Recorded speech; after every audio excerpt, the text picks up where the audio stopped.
ध्यान भोजन है, बहुत सटल फूड, बहुत सूक्ष्म भोजन है। अकेले ध्यान पर भी जी सकते हैं आप। इसलिए जब कभी कोई प्रेम में पड़ता है तो भूख कम हो जाती है। आपको पता है, अगर कोई आपको बहुत प्रेम करता है तो भूख एकदम कम हो जाती है। क्यों कम हो जाती है?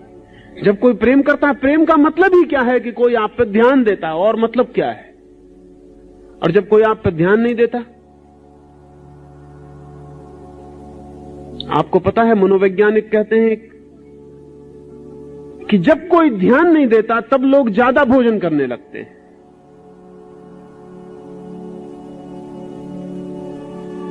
जब कोई ध्यान देता है तो कम भोजन करते हैं, क्योंकि ध्यान भी कहीं गहरे में भोजन का काम करता है, बहुत सूक्ष्म तल पर काम करता है।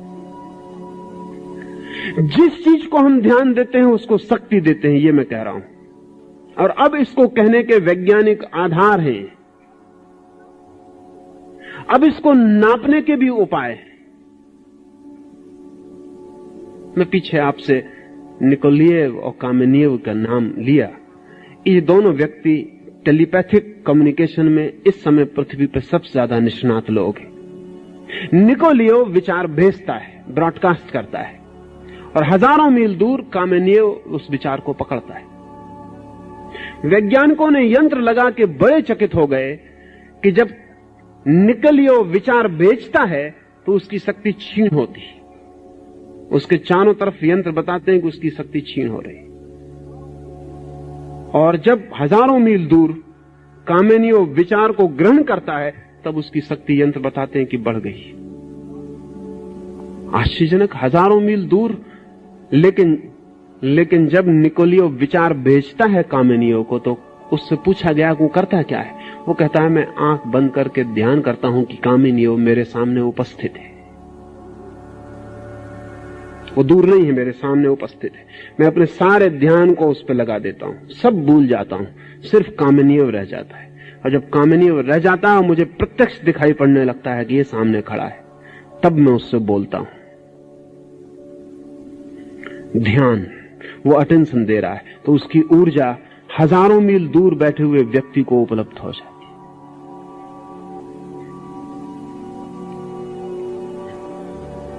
है। जिस चीज पर हम ध्यान देते हैं वहां शक्ति संग्रहित होती है, और जहां से हम ध्यान देते हैं वहां से शक्ति हटती है और विसर्जित होती है। जिस वृत्ति पर आप ध्यान देते हैं उस पर शक्ति संग्रहित हो जाती है। जब आप काम वासना का विचार करते हैं तो आपके काम वासना का जो केंद्र है वो शक्ति को इकट्ठा करने लगता है।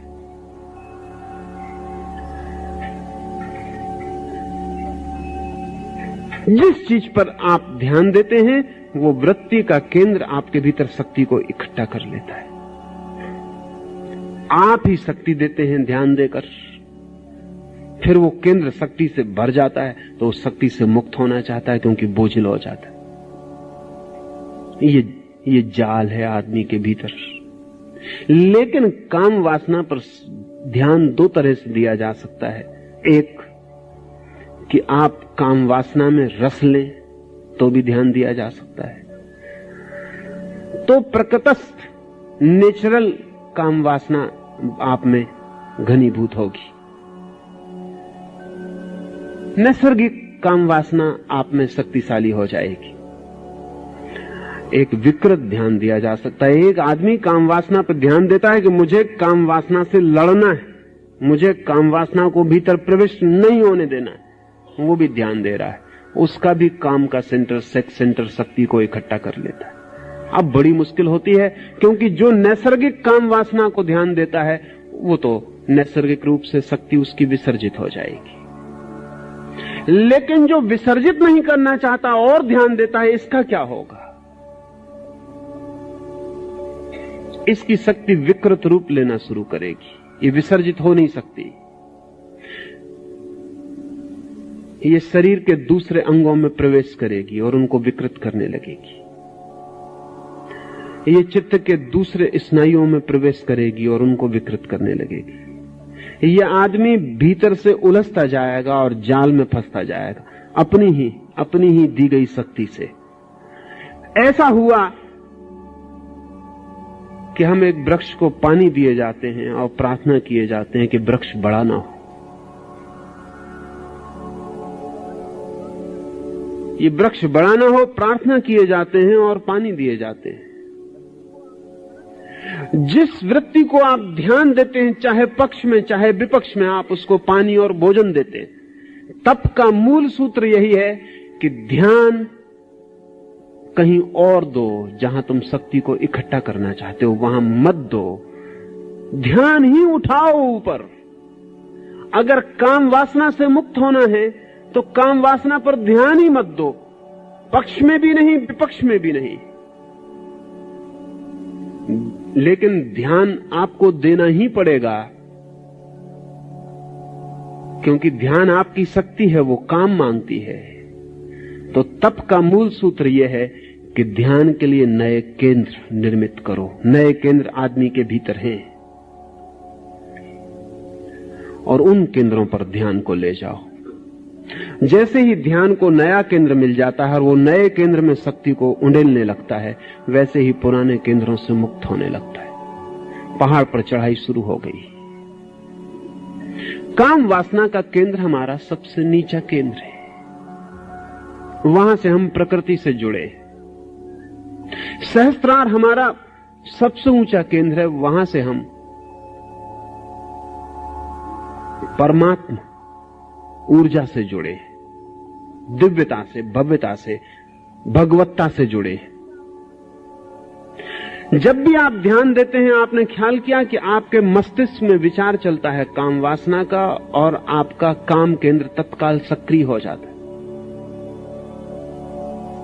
यहां विचार चला, विचार तो चलता है मस्तिष्क में, और काम केंद्र बहुत दूर है, वो तत्काल सक्रिय हो जाता है।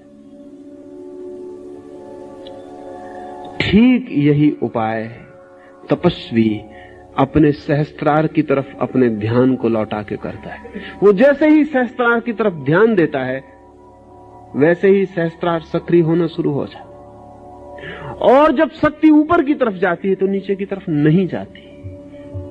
और जब शक्ति को मार्ग मिलने लगता है शिखर पर चढ़ने का, तो घाटियां वो छोड़ने लगती है। और जब शक्ति को प्रकाश के जगत में प्रवेश होने लगता है, तो अंधेरे के जगत से चुपचाप उठने लगती। अंधेरे की निंदा भी नहीं होती उसके मन में, अंधेरे का विरोध भी नहीं होता उसके मन में, अंधेरे का ख्याल भी नहीं होता उसके मन में, अंधेरे पर ध्यान ही नहीं होता। ध्यान का रूपांतरण है तप। अब इसको अगर इस तरह समझेंगे तो तप का मैं दूसरा अर्थ आपको कह सकूंगा। तप का ऐसे अर्थ होता है अग्नि। तप का अर्थ होता है अग्नि। तप का अर्थ होता है भीतर की अग्नि। मनुष्य के भीतर जो जीवन की अग्नि है, उस अग्नि को ऊर्ध्वगमन की तरफ ले जाना तपस्वी का काम है। उसे नीचे की ओर ले जाना भोगी का काम है। भोगी का अर्थ है जो अग्नि को नीचे की ओर प्रवाहित कर रहा है जीवन में, अधोगमन की ओर। तपस्वी का अर्थ है जो ऊपर की ओर प्रवाहित कर रहा है उस अग्नि को, परमात्मा की ओर, सिद्धावस्था की ओर। ये अग्नि दोनों तरफ जा सकती है। और बड़े मजे की बात यह है कि ऊपर की तरफ आसानी से जाती है, नीचे की तरफ बड़ी कठिनाई से जाती है, क्योंकि अग्नि का स्वभाव ऊपर की तरफ जाना है। आपने ख्याल किया, आप आग जलाते हैं वो ऊपर की तरफ जाने लगती है।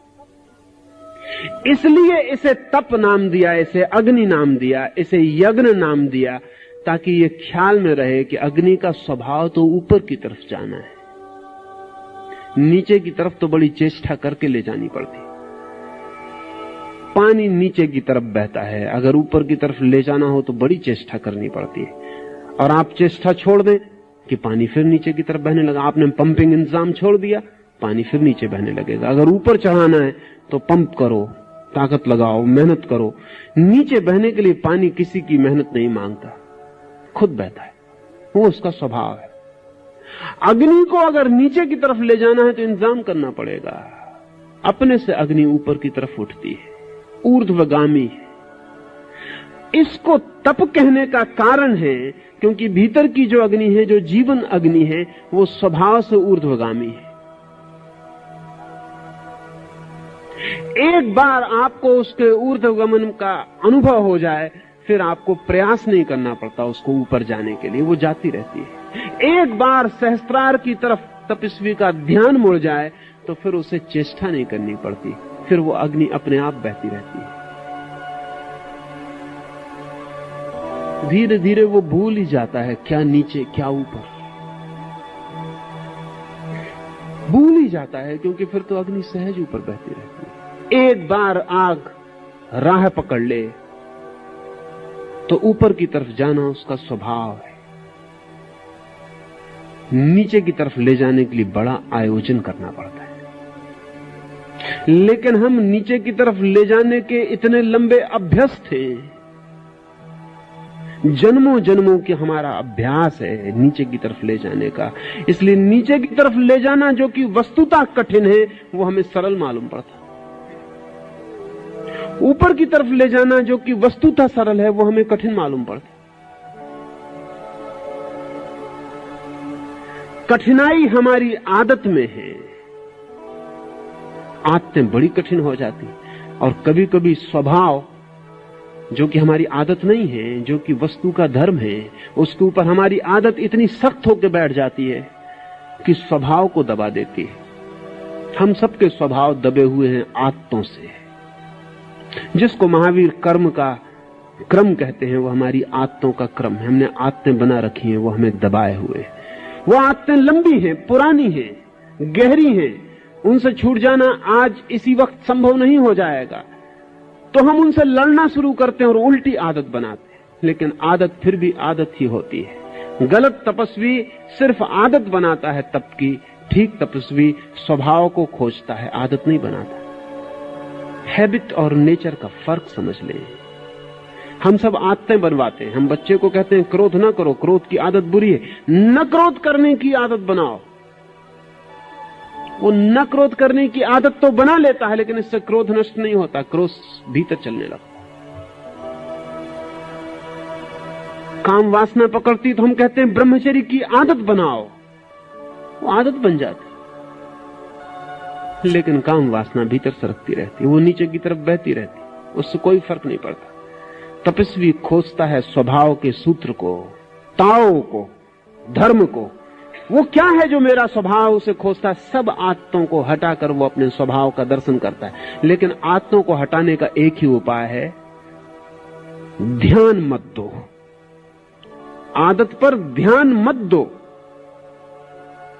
एक मित्र 4-6 दिन पहले मेरे पास आए, उन्होंने कहा कि आप कहते हैं कि बंबई में रह के और ध्यान हो सकता है, इस सड़क का क्या करें, भोंपू का क्या करें, ट्रेन जा रही, सीटी बज रही, इसका क्या करें।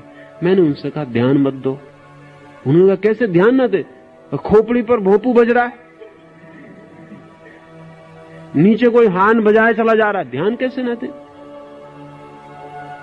मैंने उनसे कहा एक प्रयास करो, भोंपू कोई नीचे बजाया जा रहा है, उसे भोंपू बजाने दो, तुम ऐसे बैठे रहो, कोई प्रतिक्रिया मत करो कि भोंपू अच्छा कि भोंपू बुरा, कि बजाने वाला दुश्मन कि बजाने वाला मित्र, किसका सिर तोड़ देंगे अगर आगे बजाया। कुछ प्रतिक्रिया मत करो, तुम बैठे रहो, सुनते रहो, सिर्फ सुनो। थोड़ी देर में ही तुम पाओगे कि भोंपू बजता भी हो तो भी तुम्हारे लिए बजना बंद हो गया। एक्सेप्ट इट, स्वीकार करो। जिस आदत को बदलना हो उसे स्वीकार कर लो, उससे लड़ो मत, स्वीकार कर लो। जिसे हम स्वीकार कर लेते हैं उस पर ध्यान देना बंद हो जाता है। क्या आपको पता है, किसी स्त्री के आप प्रेम में हो उस पर ध्यान होता है, फिर विवाह करके उसको पत्नी बना लिया, फिर वो स्वीकृत हो गई, फिर ध्यान बंद हो जाता।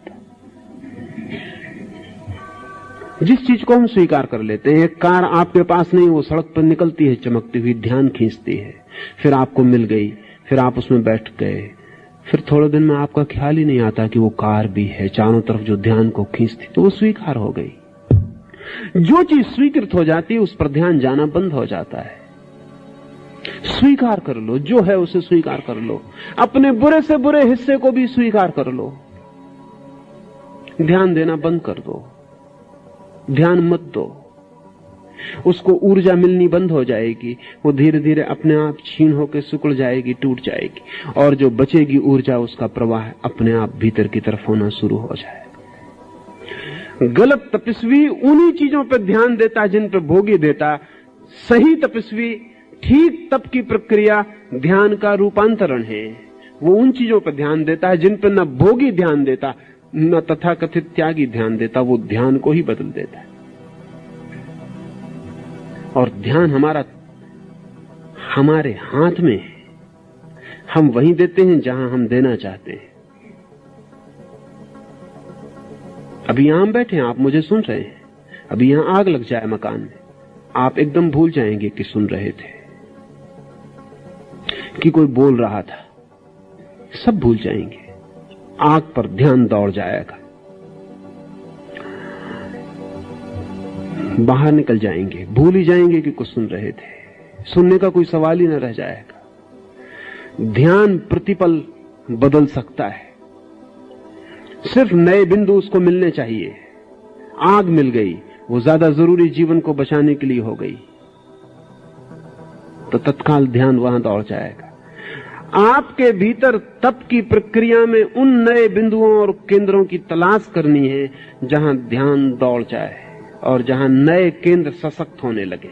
इसलिए तपस्वी कमजोर नहीं होता, शक्तिशाली हो जाता। गलत तपस्वी कमजोर हो जाता। गलत तपस्वी कमजोर होकर सोचता है कि हम जीत लेंगे, और भ्रांति पैदा होती है जीतने की। अगर एक आदमी को 30 दिन भोजन न दिया जाए तो काम वासना क्षीण हो जाती। इसलिए नहीं कि काम वासना चली गई, इसलिए कि काम वासना के योग्य रस नहीं बनता शरीर में। फिर भोजन दिया जाए तो 30 दिन में जो वासना गई थी वो 3 दिन में वापस लौट आती। भोजन मिला, शरीर को रस मिला, फिर केंद्र सक्रिय हो गया, फिर ध्यान दौड़ने लगा। इसलिए फिर जिसने भूखा रहते ही काम वासना पर तथाकथित विजय पाई, वो बेचारा फिर भूखा ही जीवन भर रहने की कोशिश में लगा रहता है, क्योंकि वो डरता है। इधर भोजन लिया, इधर वासना उठी। मगर ये निपट पागलपन है, वासना के बाहर हुए नहीं। ये सिर्फ कमजोरी की वजह से वासना को शक्ति नहीं मिल रही है। असल में आदमी जितनी शक्ति पैदा करता है उसमें कुछ तो जरूरी होती है जो उसके रोज के काम में समाप्त हो जाती है। एक खास मात्रा की कैलोरी उसके रोज के काम में, उठने में, बैठने में, नहाने में, खाने में, पचाने में, दुकान में आने में जाने में व्यय हो जाती, सोने में व्यय हो जाती। उसके अतिरिक्त जो बचती है वो उस केंद्र को मिल जाती है जिस पे आपका ध्यान है। द सुपरफ्लुअस, जो अतिरिक्त है। अगर समझ लें कि 1000 कैलोरी मान लें कि आपके रोजमर्रा के काम में खर्च होती है, और आपके भोजन और आपकी व्यवस्था से आपको 2000 कैलोरी शक्ति शरीर में पैदा होती है, तो आपका ध्यान जिस केंद्र पर होगा 1000 कैलोरी जो शेष बची है उस केंद्र पर दौड़ जाएगी। उसको कोई रास्ता नहीं, ध्यान ही रास्ता है। ध्यान ही एरो है जिससे वो जाएगी। उसको और कुछ पता नहीं कहां जाना है। आपका ध्यान उसको खबर देता है कि यहां जाना है, वो वहां चली जाती है। अब अगर आपको झूठे तप में उतरना है तो आप भोजन इतना कर दें कि 1000 कैलोरी से ज्यादा आपके भीतर पैदा ना हो। फिर आपको ब्रह्मचर्य सधा हुआ मालूम पड़ेगा, क्योंकि आपके पास अतिरिक्त शक्ति बचती नहीं जो कि सेक्स के केंद्र को मिल जाए।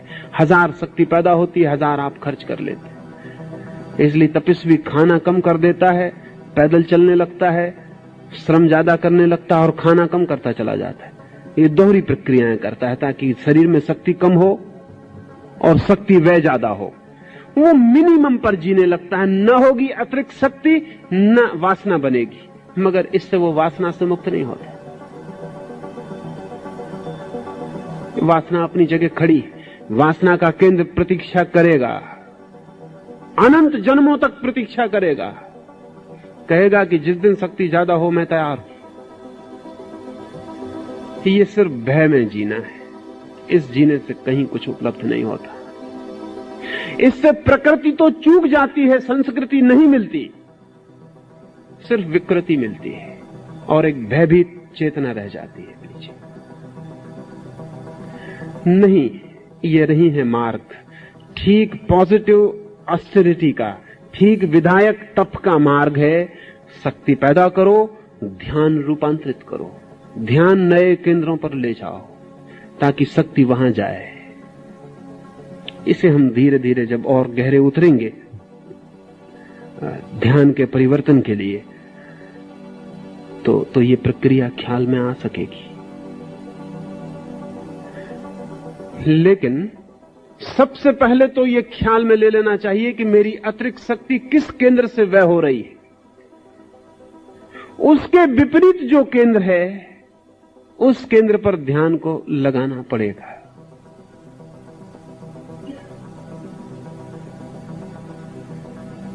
एक छोटी सी घटना और आज की बात मैं पूरी करूं।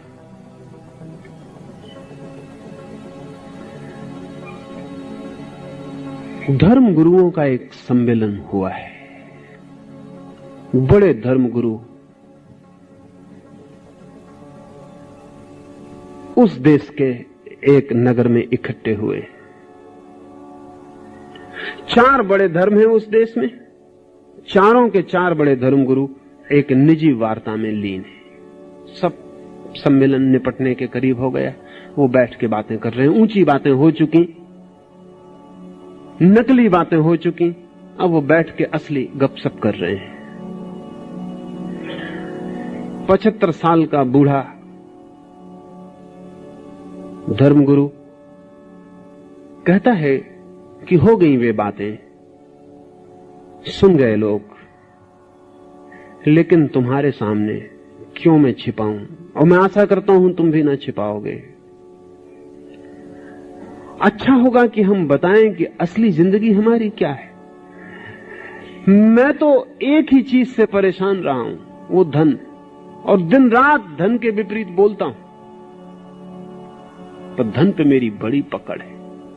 एक पैसा भी मेरा खो जाए तो रात भर मुझे नींद नहीं आती, या एक पैसा मिलने की आशा बंध जाए तो भी रात भर एक्साइटमेंट रहता और नींद नहीं आती। बड़ी धन ही मेरी कमजोरी, बड़ी मुश्किल है, इसके पार में नहीं हो पा रहा। क्या आप में से कोई पार हो गया तो बताए। दूसरों ने कहा पार तो हम भी नहीं हुए, हमारी अपनी अपनी मुसीबतें हैं। एक ने कहा मेरी मुसीबत तो ये अहंकार है, इसके लिए ही जीता हूं, इसी के लिए उठता हूं, इसी के लिए बैठता हूं, इसी के लिए अहंकार के खिलाफ भी बोलता हूं, पर है यही, इससे मैं बाहर नहीं हो पाता। तीसरे ने कहा मेरी कमजोरी तो ये काम वासना है, ये स्त्रियां मेरी कमजोरी हैं। दिन रात समझाता हूं, प्रवचन करता हूं, ब्रह्मचर्य का व्याख्यान करता हूं चर्च में, लेकिन मैं उस दिन बोलने में मजा ही नहीं आता जिस दिन स्त्रियां नहीं आती। खुद ही मजा नहीं आता बोलने। जिस दिन स्त्रियां आती उस दिन मेरा जोश देखने लायक रहता। उस दिन जब मैं बोलता हूं तो बात ही और होती, लेकिन अब मैं जानता हूं भली भांति कि वो भी काम वासना ही मेरी, उसके मैं बाहर नहीं हो पाता। चौथा आदमी मुल्ला नसरुद्दीन था। वो उठ के खड़ा हो गया, उसने कहा कि क्षमा करें मैं जाता हूं। उन्होंने कहा लेकिन तुमने अपनी कमजोरी ना बताई। उसने कहा मेरी सिर्फ एक कमजोरी है, वो है निंदा। अब मैं नहीं रुक सकता एक भी क्षण, पूरा गांव मेरा राह देख रहा होगा, जो मैंने यहां सुना है वो मुझे कहना होगा। क्षमा करें मेरी एक ही कमजोरी है, अफवाह,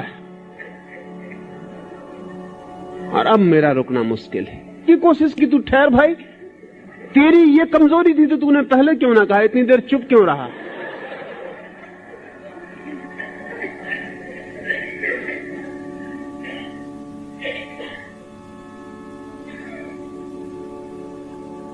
हर आदमी की कोई ना कोई कमजोरी है।